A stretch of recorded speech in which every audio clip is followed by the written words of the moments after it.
My name is Bill Thomas. I'm a writer, consulting producer, and now podcaster. I am now trying to use my experience as the brother of a murder victim to help other victims of violent crime. I'm working on a book on the unsolved Colonial Parkway murders, and I'm the co-administrator of the Colonial Parkway murders Facebook group together with Kristin Dilley. My name is Kristin Dilley. I'm a writer, a researcher, a teacher, and a victims advocate, as well as the social media manager and co-administrator for the Colonial Parkway Murders Facebook page with my partner in crime, Bill Thomas.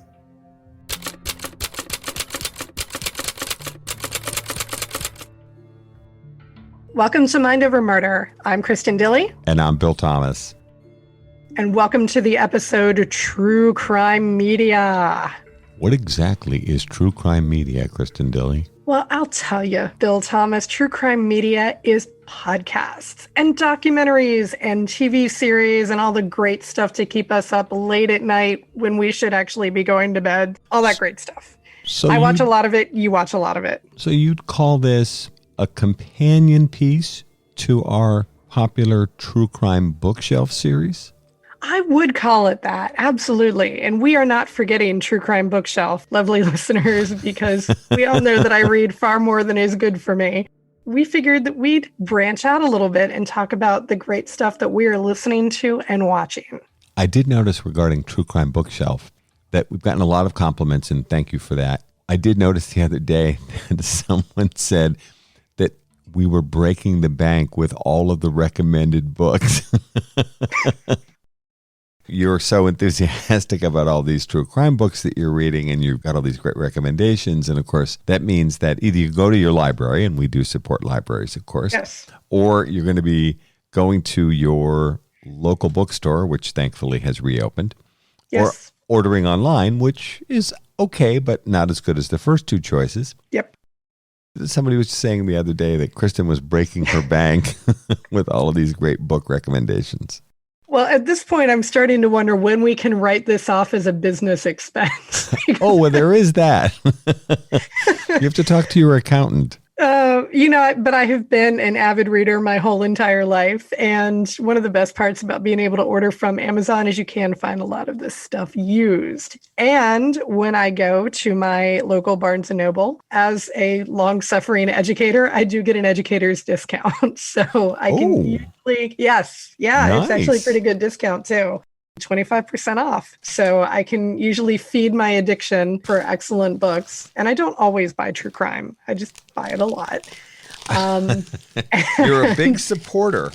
Now, yes, you may be hearing me rustle and bustle here with something. We wanted to thank one of our listeners, Kate Much, if I'm saying that right. It could be Mooch. I apologize, but I think it's Much. She is from Casper, Wyoming, which is a cool place I've always wanted to go to. And you got the package. Yay. Yeah, she actually sent us a true crime book that she wanted us to read, which is not one of hers. The package is rather, how you Americans say, well constructed. So I'm struggling to you've got scissors or something over there. Yeah. She has just sent us, it's more than one book. I'm so excited. Oh my gosh. She sent us two books that she recommended. Yay, Kate. The first one is Alice and Gerald, A Homicidal Love Story. It's a great title. I've been wanting to read that one. By Ron Francel. This happens every single time I talk to you about a true crime book. You're like, I just read that, I just bought that, or I want to read it. Yep. Okay, so Alice and Gerald, A Homicidal Love Story, and Fall, The Rape and Murder of Innocence in a Small Town, also by Ron Francel. We want to thank Kate so much. This is very generous. Yeah. I will try to read the books, but either way, I will hand the books off to Kristin Dilley when I see her in a few weeks. She's going to be heading up our way. So thank you again, Kate. This is very much appreciated. Yay. Thank you, Kate. And I bet we've got some Mind Over Murder swag that we can probably send you in return. That's right, because now we have T-shirts and magnets and stickers and tote bags and all mugs. that. We're starting to sound like NPR, National Public Radio, with all of our merchandise ideas. Would you like a mug? Well, thank you so much, Kate. That's amazing. So yes, look for the return of True Crime Bookshelf. That is not this episode. This episode is True Crime Media. Between Bill and I, we consume probably more than is good for either of us, but what can you do? You know, when your life is largely that of a true crime connoisseur, this is what you spend your days and nights doing, listening to podcasts and watching great shows. So we'll go ahead and start with Bill. What is a recommendation in true crime media that you would suggest to all the folks out there? Oh my gosh, where do I start here? Well, first of all, we wanted to also thank Billy Jensen and Paul Holes from the Murder Squad a couple of weeks ago on their episode on the Donna Hall Mike Margaret murder, which we've also covered here at Mind Over Murder. They gave us a shout out because they were using some of the research and reporting that we did on Donna Hall and Mike Margaret's murder for Mind Over Murder for their podcast, The Murder Squad, on the same case. We always try to acknowledge the sources that we use. I don't know if we've ever talked much about this. We try hard not to listen to other podcasts before we cover a case. However, if we have, and in this case, Billy and Paul had done that, we appreciate the shout out, and we try to do the same thing. And of course, in the show notes, we'll usually try to reflect books, articles, and other sources that we've used to develop an understanding of a particular case. Thanks again to the Murder Squad. So that was a very interesting listen just a couple of weeks ago. What are you listening to these days? Well, I am listening to Algorithm from Tenderfoot TV. They are the folks that brought us the really excellent podcast called Atlanta Monster about the Atlanta child murders. Oh, yeah. Which is a great podcast all on its own.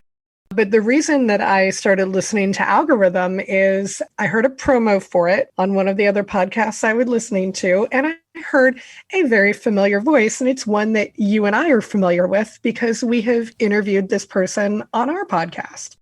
And I heard the dulcet tones of Thomas Hargrove. Ah, from the Murder Accountability Project. Yes. So Thomas Hargrove and the Murder Accountability Project are at the heart of the story behind Algorithm. And you may recall when Thomas was on with us, he talked about a serial killer operating in the Gary, Indiana area. And Algorithm is the story of trying to track down that serial killer in Gary, Indiana, who was murdering women. He was strangling prostitutes and leaving them either in motels or in abandoned housing projects. Algorithm, the first 2 episodes, really digs into Thomas Hargrove and his attempt to create an algorithm that would look at the FBI's supplemental homicide report. I think I'm using that term correctly, but it's possible I'm not. It's been a day or two since I've listened to the episode. To see if there was a way to teach a computer program to look for patterns of unsolved killings. Basically, can you teach a computer program to detect serial killers? So Thomas Hargrove developed this algorithm that ultimately was able to detect where known serial killers had been. So to get the algorithm to work, he ran all of the homicides in the Seattle area right around the same time that Gary Ridgway, the Green River Killer, was operating. And to know that the algorithm was working properly, the algorithm had to detect and flag the cases of Gary Ridgway's victims and be able to go, oh, we think there's a serial killer here. And it did, it worked. And so next he ran the algorithm through a series of cases in Los Angeles, and a bunch of cases in LA were flagged. Thomas Hargrove then went to LA and said, hey, we see a bunch of cases here that we think might be serial killers. Did you have serial killers working in LA during this time period? And of course, there were 6 of them, including the one that we covered. I think it was right around this time last year, the Grim Sleeper. Correct. So at that point, Thomas Hargrove knew his algorithm was working, and he ran a series of cases, called the Gary, Indiana police and said, hey, our algorithm has flagged a number of strangulation murders. Is it possible you have a serial killer? But Gary, Indiana basically looked at all of that and said, nah. Probably we don't have a serial killer. Thank you, but no, we're good. And so Algorithm, the podcast, really digs into what happens when Gary, Indiana, took Thomas Hargrove's algorithm and said, oh, whoops. Turns out we do have a serial killer. Turns out we have a serial killer. Yeah, absolutely. It is a super interesting podcast. And I'm so thrilled for Thomas. I don't know if you're listening, Thomas Hargrove, but good for you for the excellent work that you did with your algorithm. And you sound awesome on this podcast. It is really, really excellent. And I would highly recommend that everybody listen to it. It's not done yet. They are only 4 episodes in, and they're dropping new episodes every Tuesday. So I just finished the most recent episode yesterday. It's great. I only have one little complaint about it, and Bill's grinning because I've complained about it to him a number of times now. And maybe I don't have any room to talk, considering that I am not a trained radio professional either. But the host has a couple of pronunciation quirks that when you hear it, you can't not hear it. And it's kind of driving me nuts. But other than that, it's a really, really excellent podcast. And I am so psyched to continue listening to it. Now, I'm going to recommend that if our listeners haven't listened to our 2-parter that we did with Thomas Hargrove, which was February 1st and February 8th of this year, and they're titled The Murder Accountability Project, Why Are So Many Murders Unsolved? And Thomas Hargrove was a fantastic guest. He's a lovely guy, and he has a beautiful voice, by the way. He's one of those people I could listen to all day because he's so smart and so thoughtful. This Algorithm podcast just sounds fascinating. I haven't had a chance to listen to it, but it's on my list. I know you've been extremely enthusiastic about hearing a more in-depth exploration of Thomas Hargrove and the Murder Accountability Project's approach and how they've used the science to break cold cases and find patterns of unsolved cold cases. Hargrove's work as a longtime newspaper reporter informs the work that they do. The idea that Gary, Indiana, would just tell them, thanks, but no thanks, when this brilliant guy is contacting them saying, look, I've got some research here that indicates you may have a problem with someone preying on sex workers in your community, and they just turn him down, is just unbelievable. Thomas told us some other stories where communities and police chiefs and chiefs of detectives were interested and were willing to, begin to check this out, and were appreciative of the fact that someone was taking the time to do analysis of their crime patterns in their communities. You're listening to Mind Over Murder. We'll be right back after this word from our sponsors. Who wants some brand new Mind Over Murder merchandise? You do, of course. And our friends at TeePublic have hooked us up with some great merchandise. There are Mind Over Murder t-shirts available in about 6 different weights: female, male, soft, not so soft, something that looks like your old gym shirt. All of the above. And in any color that you want as well. The possibilities are limitless. And then we have tank tops, crew neck sweatshirts, which probably won't be big in July, but might be more popular, say, in October. Better for those cooler months.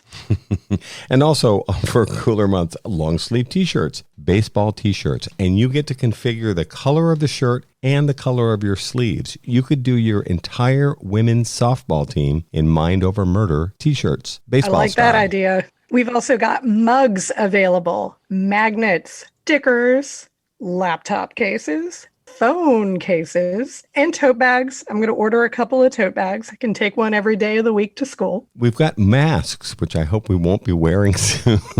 Right? And wall art, notebooks, a pillow. I don't know if I need a Mind Over Murder pillow, but somebody else might love it. Perfect for your living room.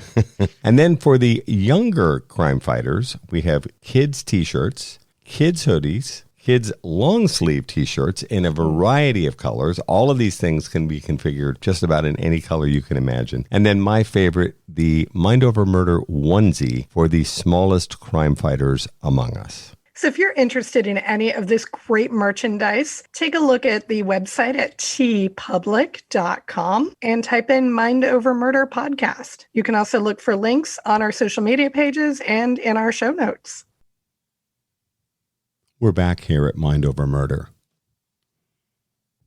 And we've talked about this on Mind Over Murder before. There are 17,000 law enforcement agencies in the country. Serial offenders know this. And they know that if they move from one community, even just next door to the next community, that many law enforcement agencies are not as good about information sharing as they should be. Much like the Long Island serial killer case, where it's very clear that the LISK, as they refer to him, and there may be more than one Long Island serial killer, again, preying on sex workers and women that are in a very vulnerable time in their lives, whether they're directly working as sex workers, involved in the drug trade, or both. By moving one town over or two towns over, or even just crossing the line from one community to another. And LISK is clearly doing this, burying bodies near Gilgo Beach in these sort of lonely beach roads, burying bodies on one side of the town line and then crossing the town line and going a couple hundred yards down the road and burying another body, knowing that those two communities are not necessarily information sharing. This sort of research that the Murder Accountability Project is doing can help highlight cases like that. Absolutely. And when they do go into the science of how the algorithm works, like I'm not science girl. Let's put it that way. I'm an English teacher, so science is not necessarily my forte, whether it's computer science or whatever else. But boy, I was fascinated to hear how this computer algorithm actually works and how the data crunching and data analysis actually work. And Thomas Hargrove explains it so well in terms that it is so easy to understand that you immediately understand what he's going at and how it works. And it's great. It's really, really excellent. I cannot recommend this podcast highly enough. It is so good. And it is mid-season. So you can still pretty quickly catch up without having to binge. So episode 4 just came out of Algorithm, and we would highly recommend it. But we definitely think you should listen to our 2-parter with Thomas Hargrove of the Murder Accountability Project before you jump into Algorithm. Well, there you have it. One of the things that's great about podcasts, and I really like this, and we've certainly received some compliments in this regard too, there are situations like, we're talking about the Bill Cosby news and so on, that's kind of tied to a particular place in time. But much of the discussion that we have, the two of us, and our guests, is evergreen. You could pick up on the conversation and listen to it, hopefully at any point. I was looking at comments this morning on YouTube. A number of people were commenting regarding the Colonial Parkway murders, obviously a case that's very important to us, as along the lines of, I never knew about this case, which millions of people have never heard of the Colonial Parkway murders or any number of these other cases. What I love about the format of podcasting is often, if you learn about something or want to learn more about a particular case, you can seek out the podcasts that have covered that material, those cases, often unsolved, and start listening to them from episode 1 and not feel like you're wasting your time because you're learning about the case and they're discussing it. It might be new to you, or it might be something that just got moved onto your radar and you think, oh, I'll go check that out. And just like a book, a great book from your library or your bookstore, you pick it up and you start turning onto page 1 and start to read, you get pulled into that story. And it doesn't matter if this happened a year ago or 30 years ago. Mm-hmm. It's fresh and interesting and hopefully timeless in many examples. Obviously, I'm a big news junkie and I listen to and watch and read news every single day. But in the same way, when I was a kid, they talked about how yesterday's news wasn't particularly interesting anymore and the newspaper went into the recycling bin. With a lot of the kind of things we're talking about today, you can approach them and there's a real freshness there. And it's new information and you're learning and enjoying the story about how these particular cases unfolded. So exactly. What else have you been listening to? Well, there is a podcast called Confronting, and it has 2 seasons, and I've listened to both. One is called Confronting OJ Simpson, and that one is hosted by Kim Goldman, who I was lucky enough to see at CrimeCon. Mm-hmm. And the other season is called Confronting Columbine. That, of course, is about the Columbine school shooting in 1999, and that one is hosted by Amy Over, who was a Columbine survivor. The reason I'm enjoying the Confronting series so much is because both of these are cases that, have permeated the public consciousness for so long that pretty much everybody knows them. Even my students, if I was to mention the OJ Simpson case, maybe not every single kid knows it, but there's going to be at least a couple of kids in the room who are like, oh, yeah, I heard about that. One would hope. Well, this past year, I had a kid who argued vociferously that OJ didn't do it and the DNA evidence had been planted. And it was kind of weren't having it. Oh, I wasn't having it. No, we had a pretty intense discussion as to why he was very, very wrong on that count. And he of course, left the classroom not believing a word of it. But, it is what it is. But no, the reason I like Confronting is because you do take cases that have been in the public eye and that you think Exactly. But it turns out that there's a whole lot that maybe you do not know about it. Or have forgotten. Or put out of your mind. How many years ago now was O.J. Simpson? O.J. was 95, I think it was. Amazing. I think it was maybe actually even a little bit earlier than that. It must have been, I was, pardon me in advance for dating myself. I was a freshman in high school when the verdict came out. So that had to have been 96. I think it was 95 or 96. So that was definitely one of those cases where I remember where I was at the time. Did you find the year? Yeah, it's amazing. The murders took place on June 12th, 1994. Okay. The trial spanned 11 months from the jury swearing in on November 9th, 1994 till almost the fall of 1995. So your guess was correct. It's somewhere in there, yeah. So, 1995, I remember where I was when the verdict came down. I was in the cafeteria at my high school. And then Columbine was 1999, and I remember where I was when I heard about that as well. Mm-hmm. That was also high school.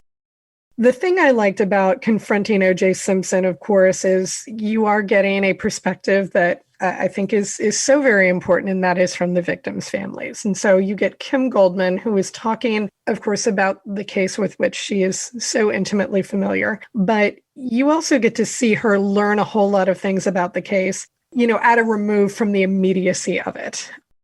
She talks to Marcia Clark, for example. She talks to Chris Darden. There were 2 really fascinating episodes where she talked to jurors, both of whom voted to acquit O.J. Simpson. Interesting. Yeah, and that was a really interesting discussion. It was mind-blowing, actually, hearing the reasoning behind why these jurors ultimately acquitted O.J. Simpson. And their reasoning was very different. And I'm not going to spoil that for anybody who chooses to listen, and you definitely should. But it was a fascinating series because you get to hear Kim really, she's processing and dealing and doing her own healing in response to this really, really shattering, life-changing event. With every interview that she does in every episode, you can hear her getting questions answered and coming to some emotional places. It's really, really compelling, especially for those of you who remember watching the trial, but maybe don't know the ins and outs and the behind the scenes of it all. Well, it sounds fascinating. They both do. So it's the same producers? Yeah, it's the same producer for Confronting OJ Simpson and Confronting Columbine. So I think the general idea is of confronting a major crime. I'm sure they'll do a 3rd season at some point or another. It's the same producer, but a different host for each season. Does Kim act as host for her season and Amy for hers, or is there another person that helps? There is another journalist there, and she'll kind of guide Kim through the process of, okay, who are you talking to today, Kim? And how did you feel about that? And what was your response when this happened? Mm-hmm. But for the large part, it's Kim running the show, conducting the interviews and talking about her, emotional responses. And then for Confronting Columbine, it is the same thing for Amy Over. Do Kim and Amy, do they interview people? Yes. That's an interesting kind of twist where, for instance, here, you and I talk to guests frequently, and it's typically Kristin, Bill, plus guest, and the two of us ask questions. So in this example, the survivor, if you want to call it that, Kim and Amy, they kind of act as the host. And I imagine that has a lot to do with that concept of confronting something, confronting the sort of emotional ramifications of what it is that they've gone through. And how they feel about it. And this is an experience that they lived through. So they're, as you said, sorting out some of their own feelings about what has befallen them. You're listening to Mind Over Murder. We'll be right back after this word from our sponsors.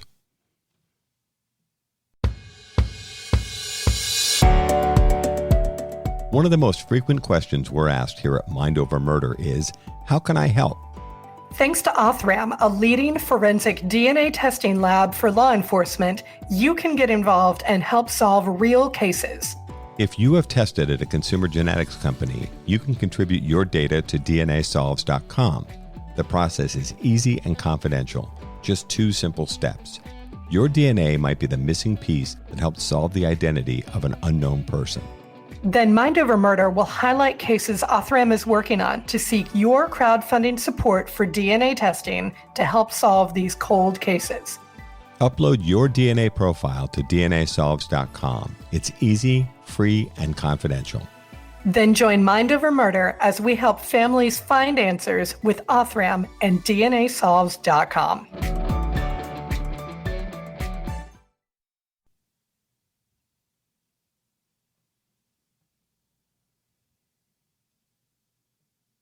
We're back here at Mind Over Murder. For Confronting Columbine, Amy Over went into it with one specific question that she wanted answered. And that was whether or not she had been on a hit list belonging to the 2 killers. She said the FBI had come to her house after the shooting and, questioned everybody who survived it. And she had been told by an FBI agent that she had been on a hit list, but no more information was ever given to her. And so that is clearly an upsetting piece of information that I don't know that I would have been able to deal with. And she stated going into the podcast that one of her goals was to find out whether or not it was true that she was on a hit list. So as a student at Columbine, she had been told that she was on a hit list where the perpetrators were targeting individual students. Yes. And ultimately, she did find out that, yes, she was on one of the hit lists. She was on one of Eric Harris's hit lists.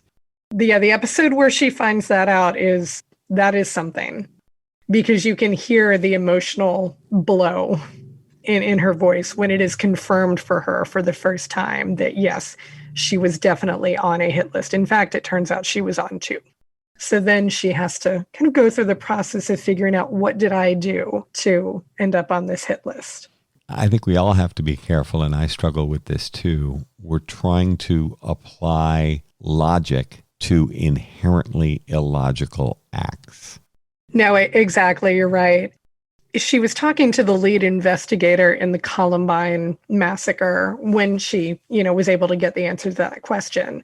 And when she did ask out loud, what did I do? Why was I on that list? The answer that the investigator gave her was, it was nothing that you did. They hated everyone. She said they just hated everyone.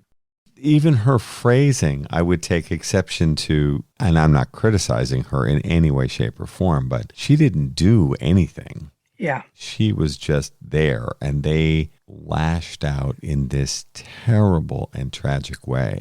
Yeah. we've had a lot of shootings in the United States since, and I feel like there are some weeks where I think, oh my gosh, there's just another one and another one.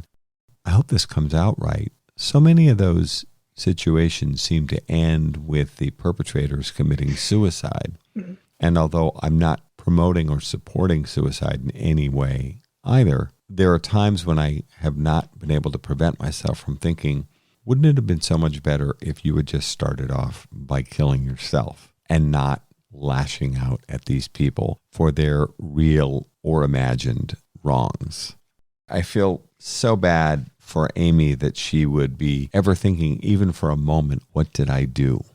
Yeah. And it's as she talks to various survivors throughout the podcast, both people who have managed to heal and maybe those people who have not been able to do that so well. They all sort of have this really dynamic dialogue about, why did this happen? And ultimately, you do have to come up to the conclusion that you're never really going to know why it happened. And you're never really going to know why certain people were targeted. So 2 podcasts, Confronting OJ, Season 1 with Kim Goldman, and Confronting Columbine, Season 2 with Amy Over. Confronting Columbine is still underway. There are several episodes left in that series, but Confronting OJ is over with. And if you are interested in both of those cases, you'll learn a lot about things that you may not have understood before or heard about before. And it also clears up some misconceptions that you may have had about judicial system or the actual crime itself. I learned a lot about Columbine that I did not know that had been incorrectly reported by the media. So definitely 2 podcasts worth listening to. Now, we've just had a new episode introduced on a television series, I'll Be Gone in the Dark, which focuses on Michelle McNamara and the work that she did in the Golden State Killer case. The series was originally a 6-part exploration of the work that Michelle McNamara did in the Golden State Killer case and ran on HBO. And now recently, they've added a 7th episode in the I'll Be Gone in the Dark series. Now, I haven't seen it yet, and most other people may not have seen it yet either. What goes on in episode 7? So episode 7 gets into, it's almost 2 competing narratives, although I don't think that's what the filmmakers intended. So the first narrative is the Golden State Killer sentencing. So you see Joseph D'Angelo being sentenced for his myriad crimes, and you also get to see the victims' impact statements, which I was very gratified to be able to see. They couldn't show all of them, of course, because there were so many of them, which in itself is staggering and upsetting. You do get a really good glimpse of what I remember both of us sat down and watched the live stream of it this last summer, I think. Yes. We were on the phone with each other like, oh my God, can you believe this? You do get to see the sentencing. You see Joseph D'Angelo doing his feeble old man routine with his soft, weak voice. Please give me a break. While I roll my eyes. Ugh. And it's clearly an act because video has now come out of Joseph D'Angelo moving about his jail cell with much more physicality and strength. That act in the courtroom is beyond absurd. And of course, I've seen this numerous times with Harvey Weinstein, Joseph D'Angelo, and others where they come in and they're so diminished. And you're like, what? You were vibrant and active, if not directly committing crimes months ago, and now you're an old man in a wheelchair? And they actually show that video. And I remember talking to my roommate about this. She actually was the person who told me, hey, did you see the most recent episode of I'll Be Gone in the Dark? And I said, oh, no. And she's like, go turn it on. Go. She had never seen that video either of Joseph D'Angelo, but you do get the shot of him walking into the jail cell and you see him put the walker aside. And then he practically bounds over to his bunk, jumps on top of it and starts like moving things around to shadow the light. And it's like, oh, this is preposterous. Your feeble old man trick. This is terrible. He was riding a motorcycle at over 100 miles an hour a day or two before his arrest, and then shows up in court a few months later with weak little voice, and he's holding his mouth like in this slack-jawed pose. And it's like, who came up with this garbage? And then it's terrible. He behaves as if he can barely understand what's going on. And you're like, what? You really do get an idea of how big a ploy he was trying to put on for whoever he was trying to put it on for. Like, nobody was buying it. No, it's just bad acting. Clearly, these people are trying to manipulate judges and juries and other people that will be passing judgment on them. Yeah. It's absurd. You do get video of that sentencing hearing. You got a lot of moving, gut-wrenching, in some cases, clips of victims' impact statements from like Chris Pedretti, Bob and Gay Hardwick. They weren't able to show everybody. They did do like a brief montage of people just like getting up and speaking.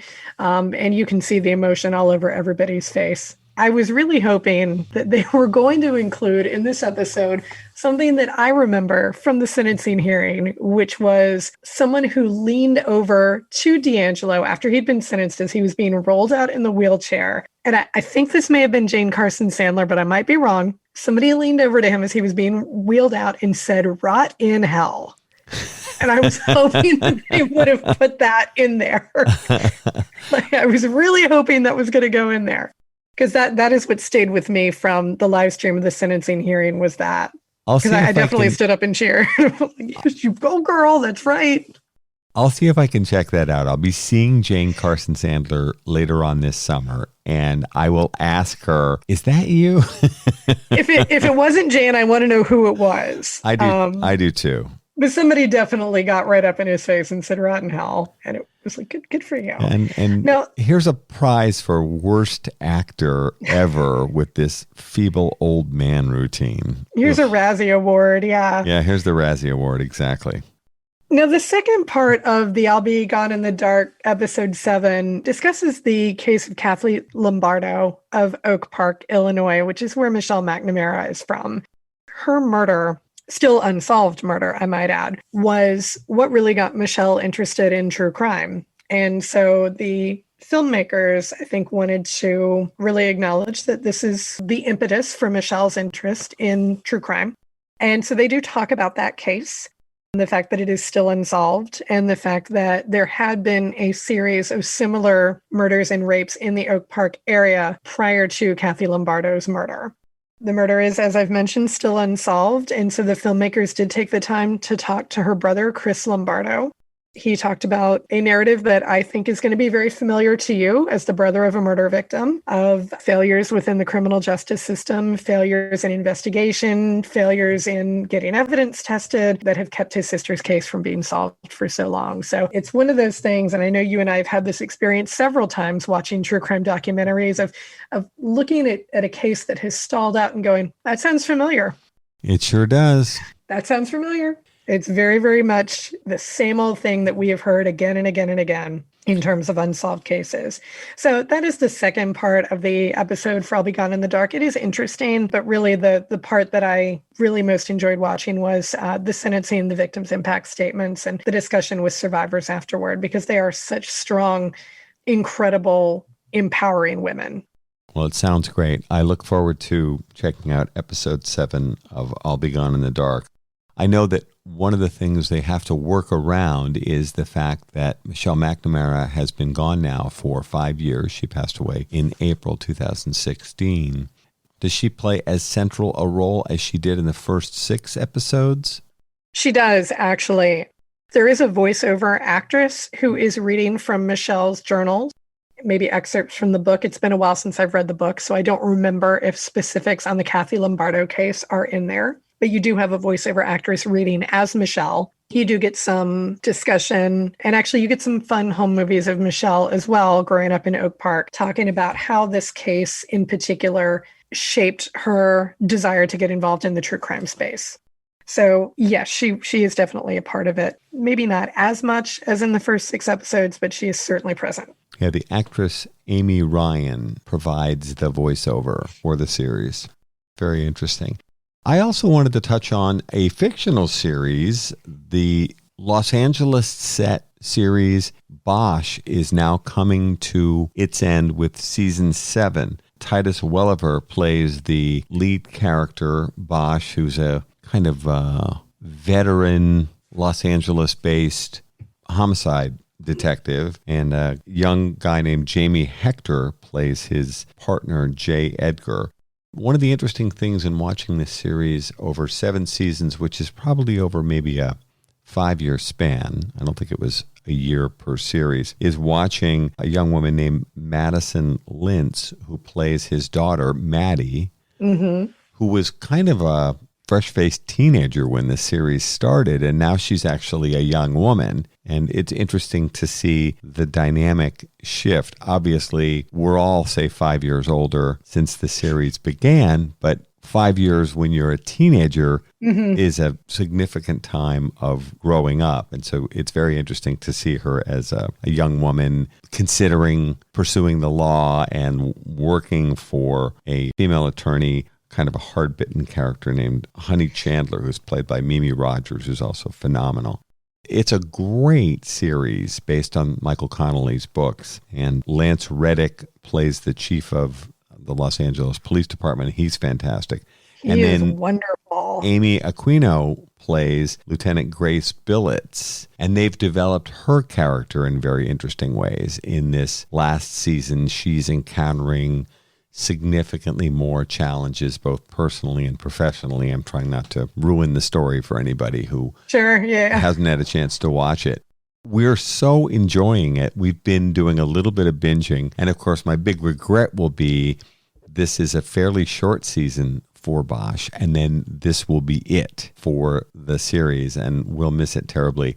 I actually mentioned to Pamela, I think we might want to go back to season 1 and watch the whole thing all over again. There you go. See, now you're playing my tune. Well, no, there was a Bosch related event at CrimeCon, was there not, that you got to attend? There was. They actually showed us the first episode of season 7 in a special screening, and it was really, really fun. Now, Titus Welliver wasn't there. That would have been cool too.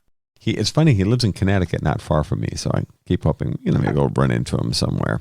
I'd met him once before. Super nice guy and very, very fine actor. And I'll always appreciate the fact that when I met Titus Welliver years ago, it happened to be on a day when my then 10-year-old son, Chris, was with me. And I was the executive director for SAG-AFTRA at that time. And this is before the two unions had merged. Welliver actually was in the office to join SAG-AFTRA. And I ended up introducing myself. I was the executive director and said hello and shook his hand and introduced Christopher. I'll be forever grateful to Mr. Welliver because he was so nice to Christopher when he met him. I always appreciate it when adults met my son and were nice to him.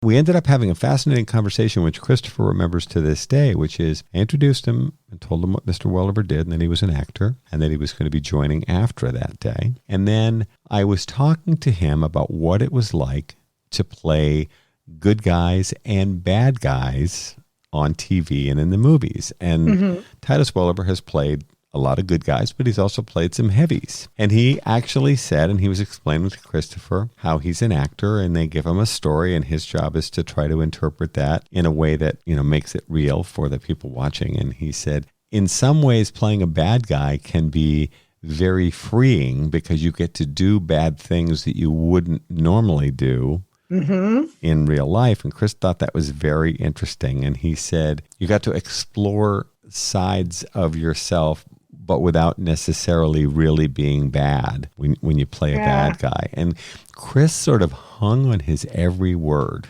Very cool. And it was really, really neat. He was a great guy. And so if I ever ran into him again, I would probably tell him a short version of that story about how much I appreciated how kind he was. We're really enjoying Bosch. I'm going to be very, very sorry to see this series wrap at the end of this season. Started at season 1, do it again. Yeah, no, Rewatch. absolutely.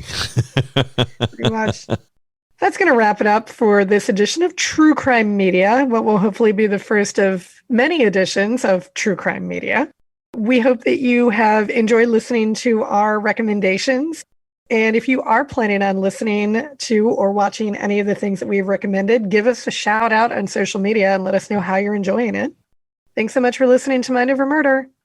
We'll see you next time.